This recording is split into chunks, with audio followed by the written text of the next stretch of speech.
ဘူးပြေးပါရပြဘူးပြဟဲ့နည်းနည်းရှိသေးတယ်ဟောဘူးလေးထိုင်ဟောကိုနေကိုပြန်နေကိုနေကိုပြန်နေဘူးမပြေးငါကေကြီးပြန်ဆင်းခိုင်းမှာ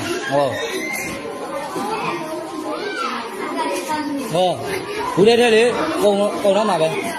ဟုတ်ပြီပြကြဘူးပြေးပါလားပြေးတော့မရရေးပြေးတော့ဘူးပြေးအောင်နော်ငုံမလားတရားပြဆင်းမလားဘူးပြေးအောင်ငုံမလားဒါကပြောတရားပြဆင်းမလားဘူးပြေးအောင်ငုံမလားဟမ်ဘူးပြေးအောင်အေးငေါအဲ့ဒါကြည့်နေမလားငိုလေထဲလေဟမ်မရအောင်မထွက်လာရင်နည်းနည်းထွက်လာရင်တုတ်တင်လာအေးဟုတ်ပြီအေးဘူးပြေးအောင်နော်တောင်းနေမလား